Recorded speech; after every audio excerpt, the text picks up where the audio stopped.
hello everyone. Welcome to Salam Learning. Abhi miss ആണ്. മക്കളെ നമ്മുടെ ഇംഗ്ലീഷിൽ എപ്പോഴും നമ്മുടെ മാർക്ക് കുറയുന്ന അല്ലെങ്കിൽ നമുക്ക് കൺഫ്യൂഷൻ ഉള്ള ഒരു പോർഷൻ ആണ് നമ്മുടെ ഗ്രാമർ എന്ന് പറയുന്നത് അല്ലേ. അപ്പോൾ ഇന്നത്തെ വീഡിയോയിൽ നമ്മൾ അടിപൊളിയായിട്ട് നമ്മുടെ parts of speech with examples ആണ് പഠിക്കാൻ പോകുന്നത്. അപ്പോൾ ഈ ഒരു വീഡിയോ സ്കിപ്പ് ചെയ്യാണ്ട് ആദ്യം തൊട്ട് അവസാനം വരെ മിസ് എപ്പോഴും പറയാറുള്ളത് പോലെ കണ്ടു കഴിഞ്ഞാൽ തീർച്ചയായിട്ടും നിങ്ങൾക്ക് ഈ പാർട്സ് ഓഫ് സ്പീച്ച് അടിപൊളിയായിട്ട് സെറ്റ് ആയിട്ട് മനസ്സിലാവും. അപ്പോൾ നമുക്ക് സ്റ്റാർട്ട് ചെയ്യാം. പാർട്സ് ഓഫ് സ്പീച്ച് ആണ് നമ്മൾ ഇന്ന് പഠിക്കാൻ പോകുന്നത്. നമുക്കറിയാം 8 പാർട്സ് ഓഫ് സ്പീച്ച് ഉണ്ട്. ഓക്കെ, അത് ഏതൊക്കെയാണ് ഇമ്പോർട്ടന്റ് ആയിട്ടുള്ളത്? ഫസ്റ്റ് നമ്മുടെ വെർബ് ഉണ്ട്, അതുപോലെ തന്നെ പ്രോനൗൺ ഉണ്ട്, പിന്നെ നൗൺ ഉണ്ട്, ഇന്റർജങ്ഷൻ ഉണ്ട്, ആഡ്ജക്റ്റീവ് ഉണ്ട്, കൺജക്ഷൻ ഉണ്ട്, ആഡ്വർബ് ഉണ്ട്, പ്രിപ്പോസിഷൻസ് ഉണ്ട്. അപ്പൊ നമ്മുടെ ഇന്നത്തെ വീഡിയോയിൽ ഇതാ ഈ 8 പാർട്സ് ഓഫ് സ്പീച്ചും നമ്മൾ അടിപൊളിയായിട്ട് പഠിക്കും, വിത്ത് എക്സാമ്പിൾസ് ആയിരിക്കും. അപ്പൊ നമുക്ക് സമയം കളയാണ്ട് സ്റ്റാർട്ട് ചെയ്യാം. ഫസ്റ്റ് നമ്മൾ നോക്കാൻ പോകുന്നത് എന്താണ് ഒരു വെർബ് എന്നുള്ളതാണ്. അപ്പൊ മിസ്സിന്റെ കുട്ടികൾക്ക് കുറെ പേർക്കൊക്കെ അറിയായിരിക്കും. വെർബ് എന്ന് പറഞ്ഞാൽ എന്താണ്? Describes an action or experience. ഒരു ആക്ഷനെയോ ഒരു എക്സ്പീരിയൻസിനെയോ ഡിസ്ക്രൈബ് ചെയ്യുന്ന ഒരു സെന്റൻസിൽ ആക്ഷനെയോ എക്സ്പീരിയൻസിനെയോ ഡിസ്ക്രൈബ് ചെയ്യുന്നതിനെയാണ് നമ്മൾ വെർബ് എന്ന് പറയുന്നത് അല്ലെ. എക്സാമ്പിൾസ് നോക്കുമ്പോൾ നമുക്ക് ഒന്നും കൂടെ ക്ലിയർ ആയിട്ട് മനസ്സിലാവും. റൺ എന്ന് പറഞ്ഞാൽ എന്താണ്? ഒരു വെർബാണ്. അതുപോലെ തന്നെ വോക്ക് എന്ന് പറഞ്ഞാൽ എന്താണ്? അതും ഒരു വെർബാണ്. പുഷ്, ഈറ്റ്, ഇതൊക്കെ എന്താണ്? ഒരു ആക്ഷനെ അല്ലെങ്കിൽ ഒരു എക്സ്പീരിയൻസിനെ പറയുന്നതല്ലേ. അപ്പൊ ഇങ്ങനെയുള്ളതിനെയാണ് നമ്മൾ സിമ്പിൾ ആയിട്ട് വെർബ് എന്ന് പറയുന്നത്. അപ്പൊ ഇത് നമുക്ക് ഒന്നും കൂടെ ക്ലിയർ ആക്കാൻ വേണ്ടിയിട്ട് ഒരു എക്സാമ്പിൾ നോക്കാം. Sophie run to school because she was late. എന്താണ്? Sophie run to school. റണ്ണിന്റെ പാസ്റ്റ് ടെൻസ് ആണ് റൺ എന്ന് പറയുന്നത്. അപ്പൊ ഇവിടെ എന്താണ്?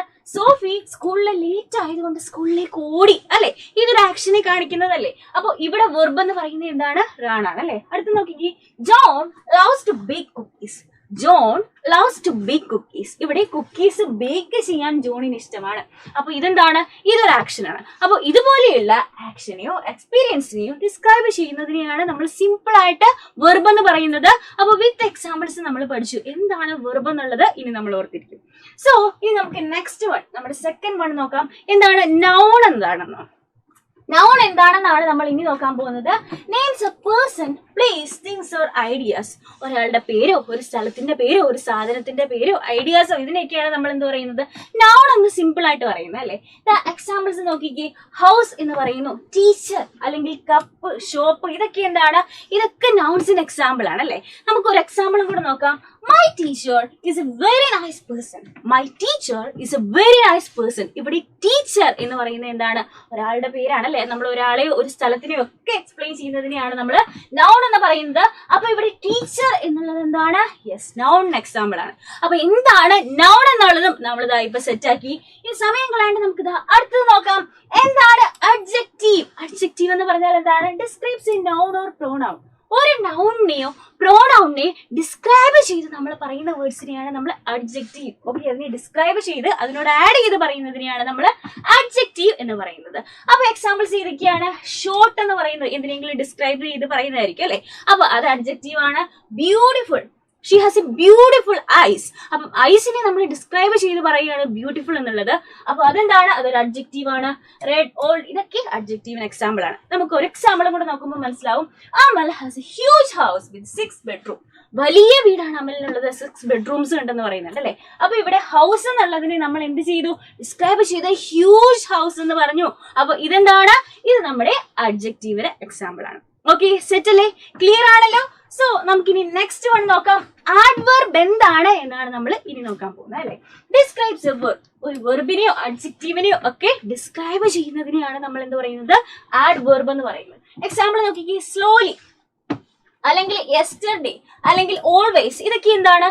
ഇതൊക്കെ ഹൗ, വെൻ, വേർ, ആര്, എപ്പോ, എവിടെ, എങ്ങനെയെന്നൊക്കെ പറയുന്നതിനെ ഡിസ്ക്രൈബ് ചെയ്തിട്ട് പറയുകയാണ് അല്ലെ. അപ്പൊ സ്ലോലി, yesterday, always ഒക്കെ എന്താണ്? ആഡ്വേർബ്സ് ആണ്. എക്സാമ്പിൾ നോക്കിക്കേ. Sophie is always late for school. Sophie is always late for school. അപ്പോ how, where, when, how often എന്നൊക്കെയുള്ള ക്വസ്റ്റ്യൻസിന് ആൻസർ ചെയ്യുന്നതാണ് ഓൾവേസ് അല്ലെങ്കിൽ സ്ലോലി, യെസ്റ്റർഡേ, ആ ഒരു സമയത്തേക്ക് മെൻഷൻ ചെയ്യുന്നതല്ലേ. അപ്പൊ ഇതിനെയാണ് നമ്മൾ എന്ത് പറയുന്നത്? ആഡ്വേർബ് എന്ന് പറയുന്നത്. സോ നെക്സ്റ്റ് വീഡിയോ നോക്കാം. എന്താണ് പ്രോനൗൺ എന്ന് പറയുന്നത്? Replace the name of A person, place, thing or idea in A sentence. അതായത് ഒരു സെന്റൻസിൽ ഒരു സ്ഥലത്തിനെയോ ഒരു പേഴ്സണെയോ അല്ലെങ്കിൽ എന്താ പറയുക ഒരു പ്ലേസിനെയോ നമ്മൾ മാറ്റിയിട്ട് റീപ്ലേസ് ചെയ്ത് നമ്മൾ ഹി, ഷീ എന്നൊക്കെ യൂസ് ചെയ്യില്ലേ, അതിനെയാണ് നമ്മൾ പ്രോനൗൺ എന്ന് പറയുന്നത്. ഈ എക്സാമ്പിൾ നോക്കുമ്പോൾ നമുക്ക് മനസ്സിലാവും. Maria is a very nice friend. Maria ഒരു നല്ലൊരു സുഹൃത്താണ്. She always help me with my homework. എന്നെ ഹോംവർക്ക് ചെയ്യാൻ എപ്പോഴും സഹായിക്കും. അപ്പൊ നമുക്കിവിടെ Maria is a very nice friend, Maria always help me with my homework എന്നാണ് എഴുതുന്നതെന്നുണ്ടെങ്കിൽ ഈ മരിയയ്ക്ക് വരെ നമ്മൾ ഇത്തവണ എന്ത് എഴുതി? ഷീ എന്ന് എഴുതി. അപ്പൊ മരിയയെ റീപ്ലേസ് ചെയ്തുകൊണ്ട് നമ്മൾ ഷീ എന്ന് എഴുതി അല്ലേ. അതുപോലെ തന്നെ ഷീക്ക് വരെ നമുക്ക് ഹി യൂസ് ചെയ്യാം, അല്ലെങ്കിൽ അവർ, ദേ എന്നൊക്കെ യൂസ് ചെയ്യാം. അപ്പോൾ ഇതിനെ റീപ്ലേസ് ചെയ്തുകൊണ്ട് ഒരു പേഴ്സണെയോ പ്ലേസിനെയോ തിങ്ങിനെയോ ഐഡിയയൊക്കെ റീപ്ലേസ് ചെയ്തുകൊണ്ട് നമ്മളൊരു സെന്റൻസിൽ ആഡ് ചെയ്യുന്നതിനെയാണ് നമ്മൾ പ്രോനൗൺസ് എന്ന് പറയുന്നത്. അപ്പൊ പ്രോനൗൺസ് നമുക്ക് അടിപൊളിയായിട്ട് മനസ്സിലായി. സോ നെക്സ്റ്റ് നമുക്ക് നോക്കാനുള്ള എന്താണ് ഇന്റർജെക്ഷൻസ് എന്ന് പറയുന്നത്. അതായത് നമ്മൾ വൗ, ഓ, ഹേ എന്നൊക്കെ പറയില്ലേ, സ്ട്രോങ് ആയിട്ടുള്ള ഇമോഷൻസിനെ കാണിക്കാൻ. Express strong emotion and is often followed by an exclamation mark. നമ്മൾ എപ്പോഴും എക്സ്ക്ലമേഷൻ മാർക്ക് വൗ എന്ന് പറഞ്ഞിട്ട് നമ്മൾ എന്ത് ചെയ്യും? ഒരു എക്സ്ക്ലമേഷൻ മാർക്ക് ഇടും അല്ലെ.